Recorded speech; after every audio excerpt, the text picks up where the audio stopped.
First up, it's about the G7 summit. Leaders there expressing concerns over China's what they call dangerous activities in the South China Sea, fearing regional escalation. And as per media reports, they've quoted the G7 draft statement as well, which condemns China's use of coastguard and maritime militia and its obstruction of high seas navigation.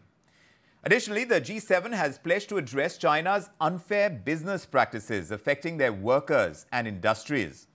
The summit has been attended by Pope Francis too, and leaders from Italy, the United States, Britain, Canada, France, Germany, Japan, all these leaders emphasizing a commitment to fair competition without hindering China's development. Hours ago, the US has expanded Russian sanctions targeting chips that were sent through China. So how do these developments advance the China plus one policy? How will these actions affect India's business prospects, the opportunities that lie in Europe and beyond? Let's discuss this. The G7 leaders are discussing these steps to address trade disparities with China. They're emphasizing on unity against China's non-market policies. So is this really advantage India? Meera Shankar is joining us. She is former Indian ambassador to the USA and Germany. And along with her, Sunil Alagh is with us, Managing Director of SKA Advisors. Thank you both for joining us on India Tonight. I'll come to you first, Sunil Alagh. The fact that the G7 faces these disparities in trade with China, now that is not unknown. But the fact is that this has come for discussions in a bigger way in this G7 summit. In your opinion, how do you see the G7 addressing its trade disparities with China, what we've heard so far? Look, as for India, it will be an indirect benefit, not a direct benefit, because a number of companies like Tata's and all are buying into Chinese companies which happen to be here. And once they buy in, then they become Indian companies, whether you talk about levers, whether you talk about Nestle's, and you talk about Chinese companies. So they will continue to import from China unless there is a ban on certain products in the G7 conference. But otherwise, it will be an indirect, I would say, indirect benefit for us. And to that extent, yes, it will affect us because we are going to move in that direction. But if people buy from India, then our exports will go up. Then they will set up factories that will lead to employment, like Apple has come in into India, and they will introduce many manufacturing facilities in India. But that might take some years for it to come, because when they will start today, but maybe the 2 or 3 years or 1 year down the road when exports will go up. So it's all going to be indirect for India, but it's still beneficial for us because the aggression that they have shown in the South China Seas against Philippines, they are all part of one bloc, which is India is in that. And also when they attack India on the northern bloc, and they have been busy in keeping a number of areas, which Arunachal Pradesh on the northeast, and they will stop all this, because if they get actual bans on them, see, whilst they're discussing, it's all right. But if they don't come out with bans on them, then I don't know where we are going to be in terms of indirect competition. So good bans follow as well. Now this draft summit statement, Meera Shankar, stressed the G7 was not trying to harm China or thwart its economic development. That's what it says. But it does say that they will continue to take actions to protect our businesses, the G7's businesses, from unfair practices. They're saying they're doing it to level the playing field and remedy ongoing harm. In your diplomatic career, how have you seen these wealthiest countries of the world negotiate their differences with China when it comes to trade? Is there a clear case against China's non-market policies that is getting stated this time?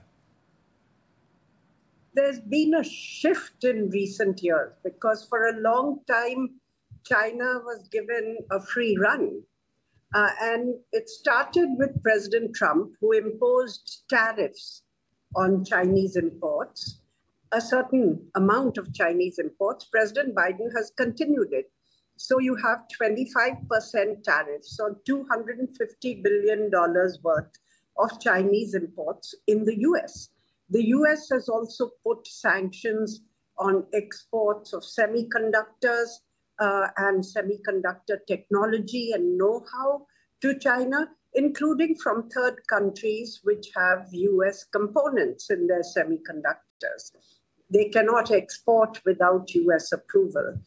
And then they have now expanded the sanctions further by putting sanctions on Chinese financial companies, which are believed to be supporting export of dual-use technologies to Russia.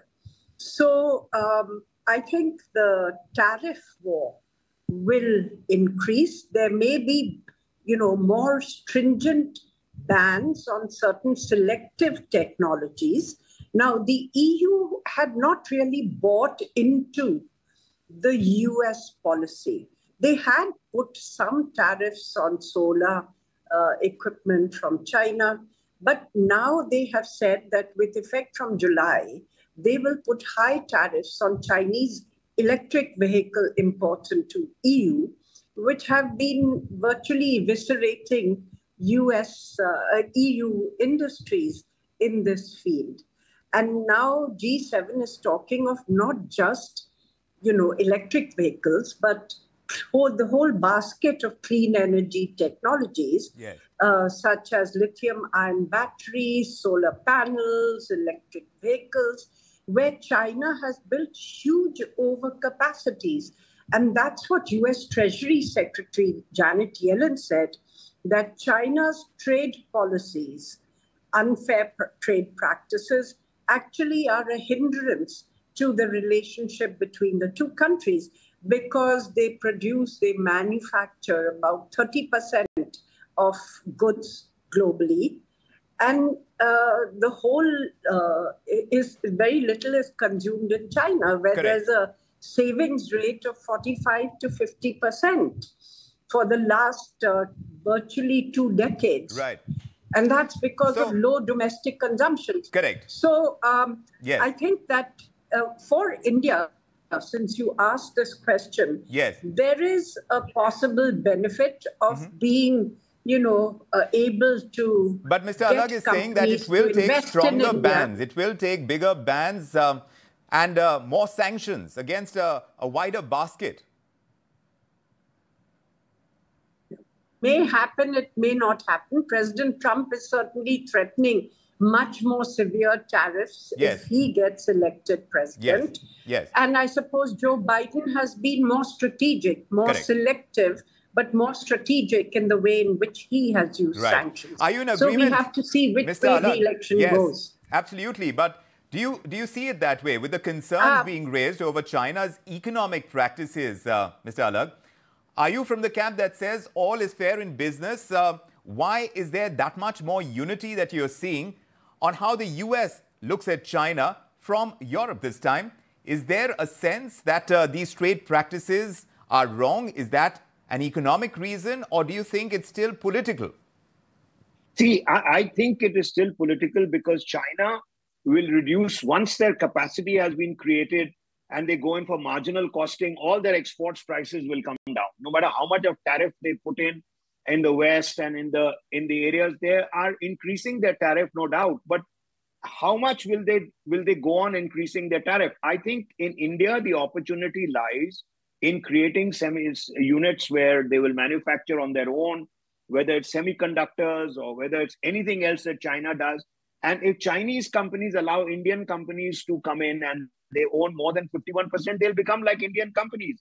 For India to import items which are required in their own companies, which are Indian in nature, will require something or the other, because I don't see a price reduction happening unless you have spare capacity. And I think China is being threatened about when I've read it carefully, I think they've created a situation that, look, the large manufacturing capacity in China may result in. They have not banned anything as yet, and they have not as yet come into an area where they are banning products. So if they don't decide on this and they decide next year, then one more year will go by in which Chinese companies will have an opportunity of reducing prices further. Yes. See, look, each country has to look at itself, and we must create our own manufacturing facility, which might take a year or two for us to start exporting there. Right. So, I mean, it's an opportunity for us.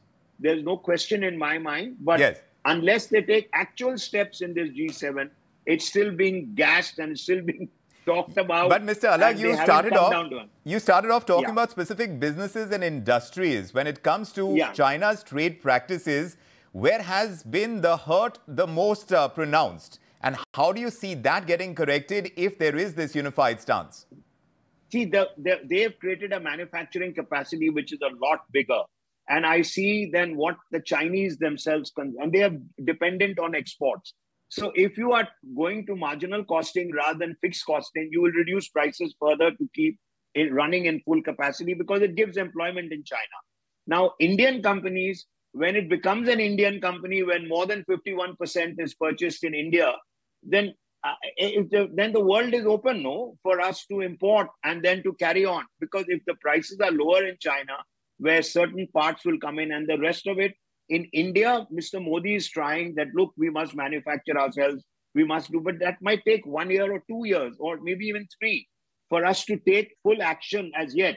So, I view indirect benefits coming to India, but unless actual step, maybe America might increase tariff on the Chinese product, but how much will they increase tariff? We have to see. And unless they go beyond what they've done right now, then it remains to be seen what happens. But we have this opportunity which is open to us to create our manufacturing and to get foreign companies to come and invest in India. We'll have to wait for these opportunities to come. They're not going to come immediately. But at the moment, what I'm hearing over here, Meera Shankar, is the importance for diversified supply chains. It seems to be the need of the hour. It's also an extension, of course, of the China plus one, the concept, the approach. But when it comes to investments, to have that kind of diversification in the world supply chains, do you see the roadblocks right now? Companies are looking to de-risk from China.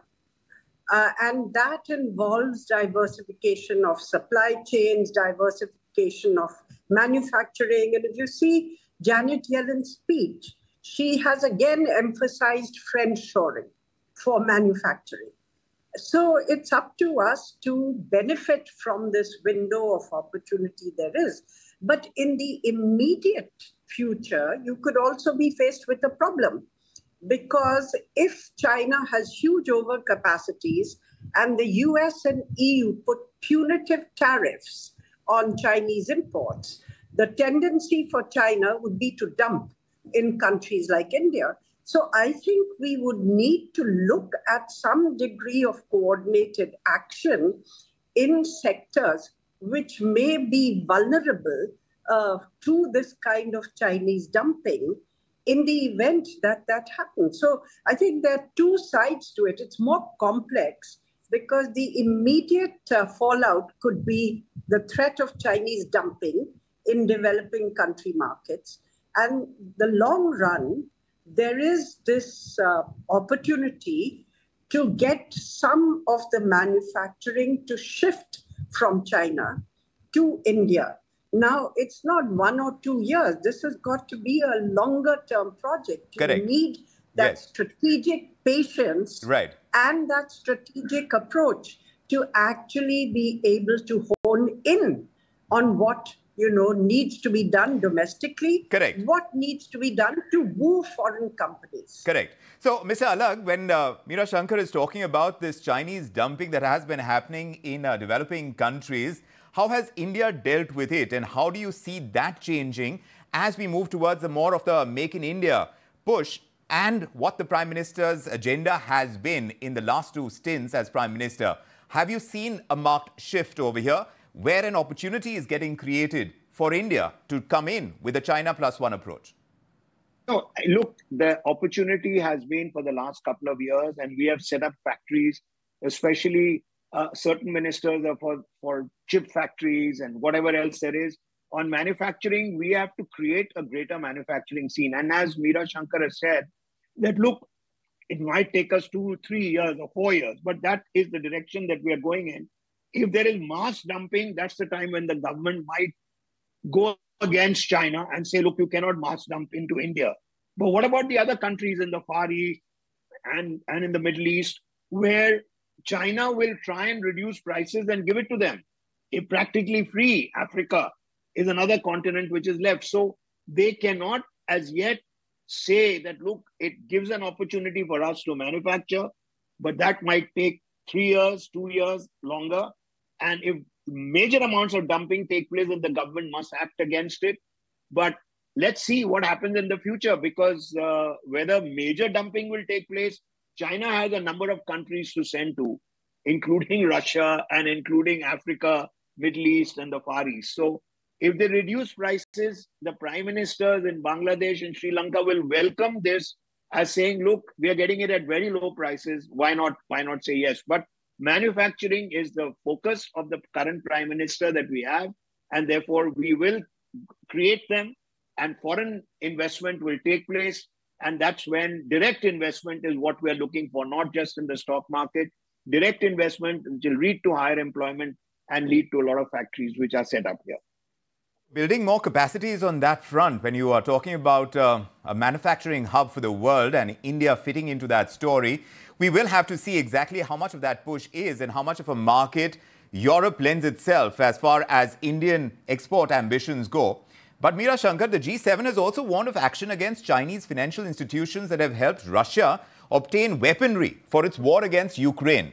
How do you see the G7 stance on China playing this proxy role in the war in Ukraine? I think some of these trade sanctions are, of course, to protect domestic industry.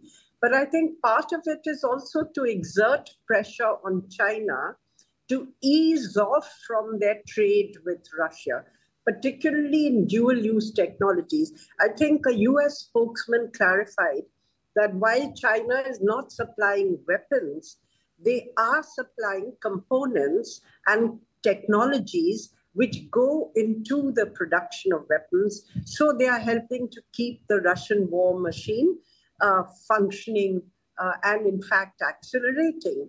So I think partly the pressure is on China to ease off on trade with Russia in dual-use technologies which can be used for running their weapons industries. And here you're seeing the West take a position. In Europe, I think they are trying to Trump-proof aid to Ukraine. So because President Trump has said he will end the war in Ukraine, he will stop funding.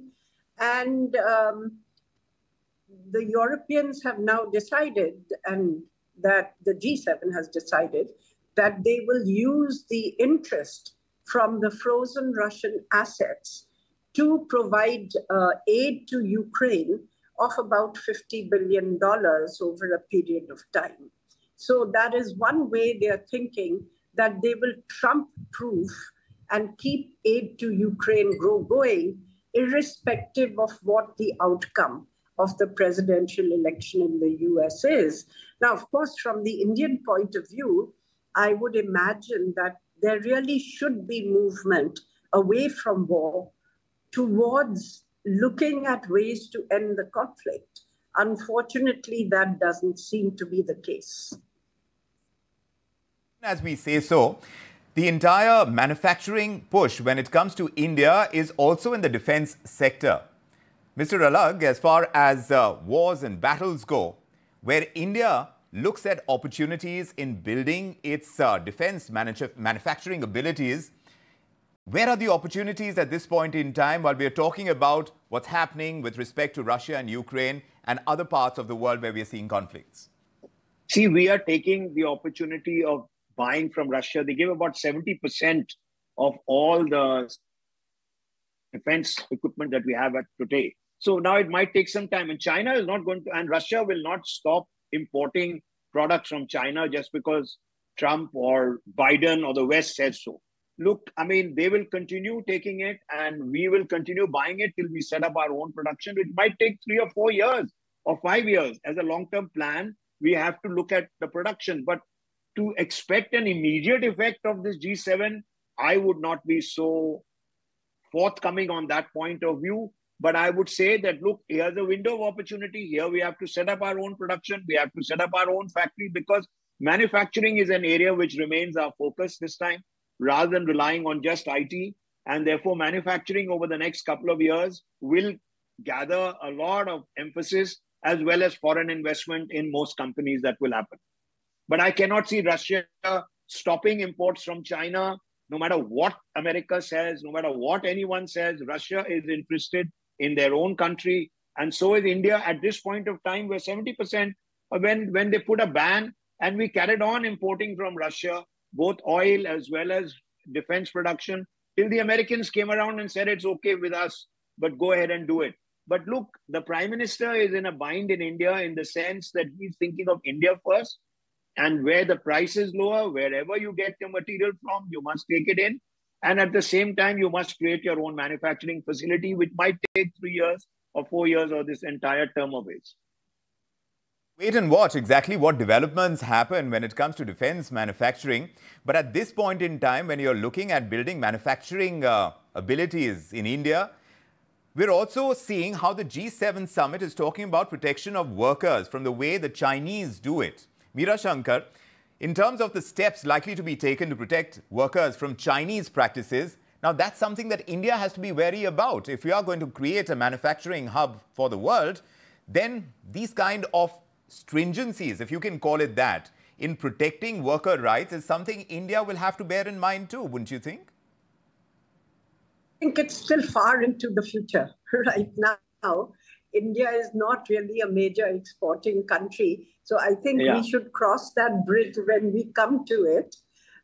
As far as defense is concerned, we are, trying to diversify A, sources of supply, and B, we really need to step up our manufacturing. If you look right now, our two major defense partners, Russia and Israel, are both occupied and preoccupied with their own conflicts, and demands on their defense industries are largely domestic. So, that hits India's capabilities. With the US, we are looking at the future for production of GE F414 jet engines, but it's like 3 years into the future because HAL and GE are still to finalize the terms of the agreement for production, joint production in India, and the terms of the technology sharing. After that, HAL has to finish its design of the Tejas Mark II, and then the facilities have to be set up to manufacture. So we're looking at least 3 years into the future. So I think we really need to step up our capacities in indigenous manufacturing in the defense sector, and to give this, very high priority. See exactly how manufacturing is built, but at this point in time, where we are seeing the possibilities for growth, when you're looking at the free trade agreement and there are several bilateral discussions taking place, how important is it for India on a G7 kind of platform to build on the bilateral relations like the free trade agreement, Mr. Alagh, that has been worked on for such a long time? There is no closure yet. Is this an opportunity to be able to close those deals as well, while we are talking about the kind of ambitions that we have to grow our exports in the future, but this can be done right now? Do you think the Prime Minister is going to pursue them actively? He's going to pursue any manufacturing capacity which leads to employment in India. Look, how do we know what is going to happen in the next 6 months? Which president will come into America? All of Europe is voting for the Eastern Bloc. Many of the prime ministers and presidents who've gone in G7 today, whether those countries will follow that policy or not, will be all decided in the end, well, by December this year, because many of the countries are going in for elections. So to look into the future might be a little too far ahead, but India has the opportunity of creating manufacturing and attracting foreign investment based on whatever these countries are doing. We'll keep track of all that comes out of the G7 summit, but interesting pieces being said about Chinese trade practices, and that becomes an opportunity for India for the future, definitely. For now, how much can be accomplished is something that we're watching very closely with all that's coming out of Italy. Meera Shankar, Sunil Alagh, many thanks for joining us with your perspective on the subject on this edition of India Tonight. If you like this video, then like, share and subscribe to ET Now.